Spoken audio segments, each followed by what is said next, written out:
এই সংসারের সব থেকে বড় যোদ্ধা কে? কেউ বলবেন অর্জুন, কেউ বলবেন ভীম, কেউ বলবেন হনুমান আদি ইত্যাদি। কিন্তু এই সংসারের সব থেকে বড় যোদ্ধা আপনার মনের ভেতরে আছে, আপনার মনের মধ্যে আছে। সেই ব্যক্তি সব থেকে উঁচুতে পৌঁছতে পারেন যিনি নিজের অন্তরের খামতি বুঝতে পারেন, নিজের দোষ বুঝতে পারেন, তার সাথে লড়াই করেন এবং তার উপর বিজয় লাভ করেন। যে ব্যক্তি এটা শিখতে পারেন, যে ব্যক্তি এটার উপর জয়লাভ করতে পারেন, তিনি হলেন সব থেকে বেশি শক্তিশালী, সব থেকে বেশি বীর এবং সব থেকে বেশি পরাক্রমী ব্যক্তি। আমরা সকলে এই সংসারকে পাল্টাতে চাই। তার জন্য প্রথম পদক্ষেপ আপনাকে নিতে হবে, নিজেকে দোষমুক্ত করতে হবে। যদি মানুষ নিজের অন্তরের দোষ বুঝতে পারেন এবং নিজেকে দোষমুক্ত করতে পারেন, তাহলে এই সংসার নিজে থেকেই দোষমুক্ত হয়ে যাবে, তাই না? তাহলে নিজেকে দোষমুক্ত করুন আর আমার সাথে ভালোবেসে বলুন, রাধা রাধা। মানুষের জীবন সবসময় ন্যায় আর অন্যায়ের মাঝে ঘুরপাক খেতে থাকে। প্রত্যেক মানুষের মনে হয় কোথাও না কোথাও তার সাথে অন্যায় হচ্ছে। কেউ বলেন যে ভাগ্য আমার সাথে অন্যায় করেছে, কেউ আবার বলেন এই সংসার আমার সাথে অন্যায় করেছে। আর প্রত্যেকেই ন্যায় বিচার চাইতে বৈঠক দাবি করে বসেন। কখনো এই বিচার গৃহে যান, আবার কখনো ওই বিচার গৃহে। যদি সত্যি কথা বলি, এই সংসারের সব থেকে বড় বিচার গৃহ আপনার কাছেই রয়েছে, আপনার মন। আপনার মনই হলো সব থেকে বড় বিচার গৃহ। এ খুব ভালো করেই জানে কি শুদ্ধ আবার কি অশুদ্ধ, এর শুভ অশুভর জ্ঞান রয়েছে, এ সব জানে। দেখতে গেলে প্রত্যেকটা মানুষ যদি নিজের মনের কথা শোনেন, তাহলে তিনি ভালোভাবেই বুঝতে পারবেন তিনি কি উচিত করেছেন আর কি অনুচিত। দিনে একবার রাত্রের নিদ্রায় যাওয়ার পূর্বে নিজের সাথে বসুন, চোখ বন্ধ করুন আর বিচার করুন আজ আপনি কি উচিত করেছেন আর কি অনুচিত। আপনার মন সঠিক বিচার তখনই করে দেবে।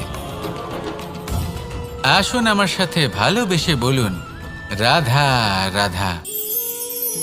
আপনি কখনো কোনো পাথরের বুক চিরে বয়ে চলা কোনো নদী দেখেছেন? পাথর নদীর সামনে নত হয়ে যায়, তাকে বাধা দিতে চেষ্টা করে কিন্তু কখনো বাধা দিতে পারে না। এই নদী হলো ততটাই শক্তিশালী, কিন্তু এর আরম্ভ কোথা থেকে হয়? দূরে কোথাও কোনো পর্বতের চূড়াতে এক বিন্দু জল ঝরে পড়ে আর তার সাথে হিম গলিয়ে দেয়। তারপর জলের শক্তি বৃদ্ধি পায়, তারপর অনেক বিপদের সম্মুখীন হয় আর অনেক ধরনের বাধা সে অতিক্রম করে। তার শক্তির এতটাই বৃদ্ধি হয় যে তাকে বাধা দেওয়া একেবারেই অসম্ভব ব্যাপার হয়ে যায়। দেখুন, নদী তো মহান বটেই, কিন্তু তাকে মহান করে তুলেছে কে? সেই সকল বিপদ যার থেকে ও কখনো পালায়নি। সেইভাবেই আমাদেরও বিপদ থেকে পালিয়ে গেলে হবে না, তার সম্মুখীন হতে হবে সাহসের সাথে, পূর্ণ শক্তি প্রয়োগ করে। তবেই আমরা শিখতে পারবো, তবেই আমরা সামনে এগোতে পারবো। যদি আপনি জীবনে কুন্দন হয়ে উঠতে চান, তাহলে জ্বলন সহ্য করতেই হবে। আসুন আমার সাথে ভালোবেসে বলুন, রাধা রাধা। এ হলো গোলাপ ফুল। একে আমরা সকলেই চিনি। সমগ্র সংসার ভালোবাসে এই পুষ্পকে। এই ফুল দেখতেও সুন্দর। সবথেকে বেশি গুরুত্বপূর্ণ কথা হলো এর সুগন্ধ, যা দূর দূরান্ত থেকে ব্যক্তিদেরকে আকৃষ্ট করে। এই সুন্দর পুষ্প একটু মন দিয়ে দেখলেই দেখা যায় এর নিচে কাঁটা রয়েছে। এই সংসার বলে, এ প্রকৃতির কেমন রচনা, এত কোমল পুষ্প, এটা কি তীক্ষ্ণ কাঁটা সহ প্রস্ফুটিত হয়? এটাই হলো জীবনের সত্য। আমাদের অন্তরের সদ্গুণ, সেগুলিও এই ফুলের মতোই সুন্দর। সংসার এর সৌন্দর্য দেখতে পায়, এর সুগন্ধ চতুর্দিকে ছড়িয়ে পড়ে। কিন্তু এই সদ্গুণ জাগ্রত করে তোলার জন্য কঠোর পরিশ্রম করতে হয়, প্রতিনিয়ত চেষ্টা করে যেতে হয়। তাই জন্য যদি আপনি জানেন আপনার পথ উচিত কিন্তু তা কাঁটায় পরিপূর্ণ, তাহলে থামবেন না, চলতে থাকুন। একবার যদি অন্তরের সদ্গুণ জাগ্রত হয়, তাহলে এই সংসার এর সৌন্দর্য দেখবে আর সুগন্ধে আকর্ষিত হয়ে আপনার কাছে আসবে।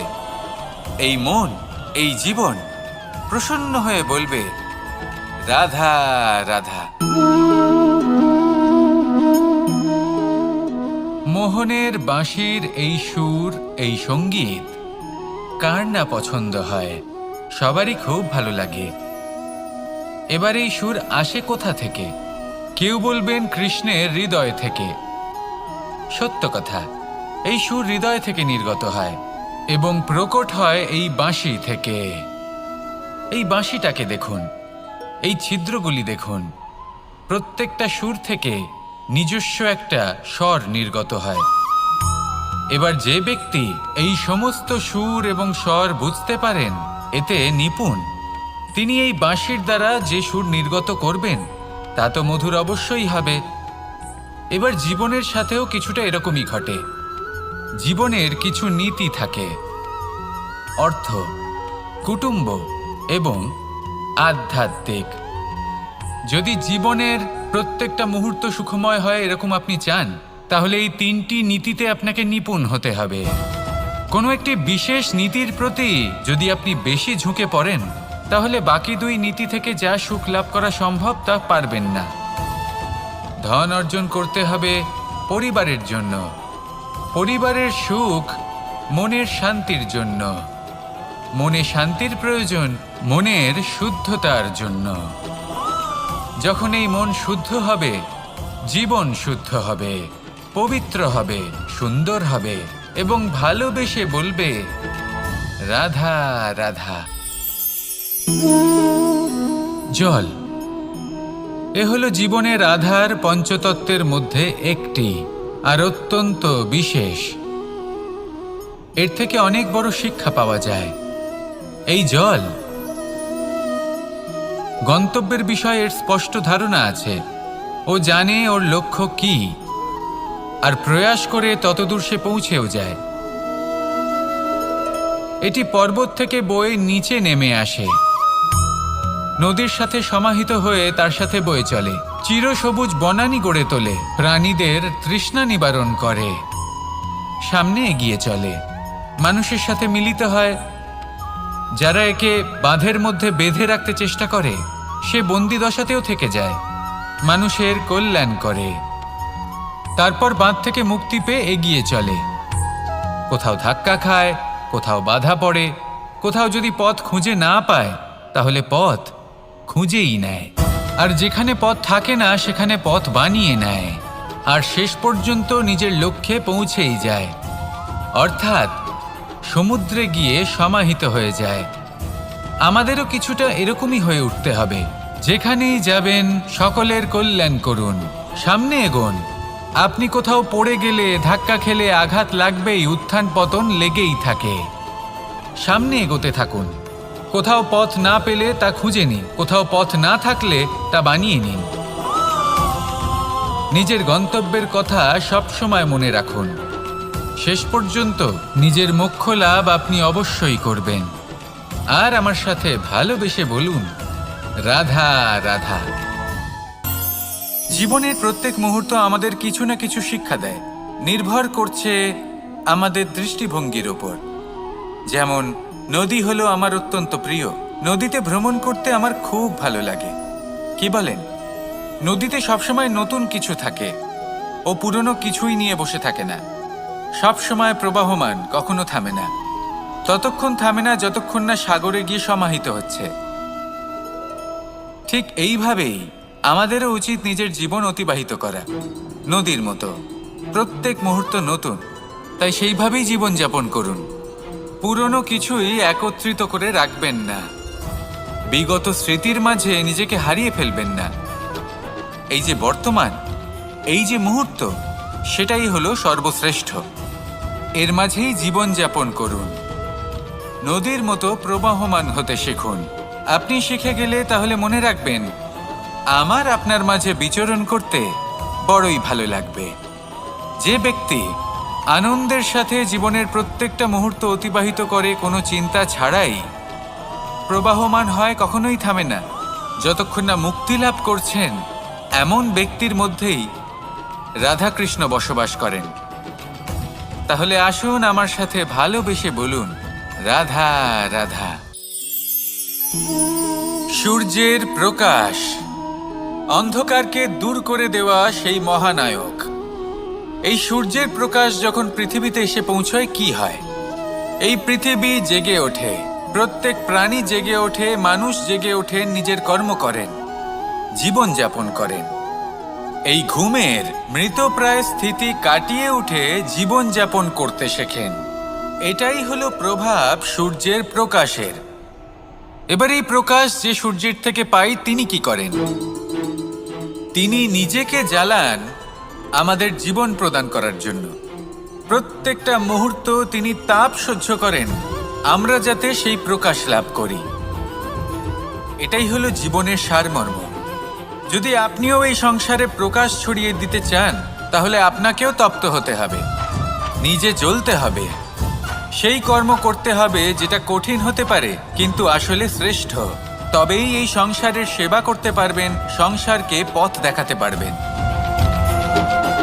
নিজের অন্তরের প্রকাশ জাগ্রত করুন, তবেই সেই সকল ব্যক্তি যারা পাপের অন্ধকারে নিমজ্জিত হয়ে আছেন তারা জাগ্রত হবেন। সেই সকল ব্যক্তিকে জাগিয়ে তুলুন, প্রেরিত করে তুলুন সুখী হওয়ার জন্য যারা সুখী হতে পারছেন না। সেই সকলকে প্রেরিত করুন সাফল্য লাভের যারা সফল হতে পারছেন না। নিজের অন্তরের সূর্যকে জাগ্রত করুন, চারিদিকে শুধু প্রকাশই প্রকাশ হবে, জীবনই জীবন থাকবে, আনন্দই আনন্দ থাকবে, আর এই মন বারবার প্রসন্ন চিত্তে বলে উঠবে, রাধা রাধা। আমাদের গৃহে অনেক কক্ষ রয়েছে, কিন্তু এমন কি আছে যে একটাই থাকে? আমাদের গৃহের দ্বার। এমন কেন হয়? অনেক দ্বার তো থাকতেই পারে। ভেবে দেখুন, একটা বিশাল ভবন রয়েছে, তার চতুর্দিকে অনেক দ্বার আছে, ভালোই হবে, যাতায়াত করতে সুবিধা হবে, কিন্তু এমন আমরা কেন করি না? এবার আপনি বলবেন যে এটার উত্তর তো সহজ, যতগুলো দ্বার থাকবে ততজন দ্বারপালও থাকবে। কে কখন কোথা থেকে আসবে, কোথায় চলে যাবে সেদিকে খেয়াল থাকবে না, চুরির সম্ভাবনাও বেড়ে যাবে। যাক, এই বিষয় অন্তত আপনি বোঝেন। সেই জন্য আপনার গৃহে একটাই দ্বার রয়েছে, কিন্তু আপনার মনের বিষয় কি জানেন? আপনার মনেও কি কোনো দ্বার আছে? নেই? তার মানে যে কোনো ব্যক্তি যেখান থেকে খুশি আসতে পারে, আর আপনার মনে যা খুশি প্রবেশ করিয়ে চলে যেতে পারে। কোনো বাধার সম্মুখীন না হয়ে কোনো ব্যক্তি আপনার মনে যা কিছু প্রবেশ করিয়ে চলে যাবে, তা সে আমাদের পক্ষে শুভ হোক, অশুভ হোক, বা যতই ঘাতক হোক না কেন। সেই ভাবনা হতে পারে বাসনাময়, ক্রোধে পরিপূর্ণ, মতভেদে পরিপূর্ণ, বিদ্বেষ বা অহংকারে পরিপূর্ণ, বা কোনো ব্যর্থ ভাবনা হতে পারে। বিশ্বের যে কোনো ভাবনা মনে এসে বসবাস করতে পারে। এবার মনে যা ভাবনা থাকবে, মন সেটাই অনুভব করবে। নেতিবাচক ভাবনা যদি মনে ঘর করে, মন সুখ অনুভব কি করে করবে? সেই জন্য আবশ্যক হলো মনের মাঝে ইতিবাচক সত্তার দ্বার গড়ে তোলা। অর্থাৎ কোনো ভাবনা যদি আসে এবং ইতিবাচক হয়, তাহলে তাকে মনে প্রবেশ করতে দিন। যদি তা আপনাকে আর্থিক, সামাজিক, পারিবারিক, আধ্যাত্মিক লাভ দেয়, তাহলে তাকে প্রবেশ করতে দিন। যদি না দেয়, যদি তা নেতিবাচক ভাবনা হয়, তাকে দ্বার থেকে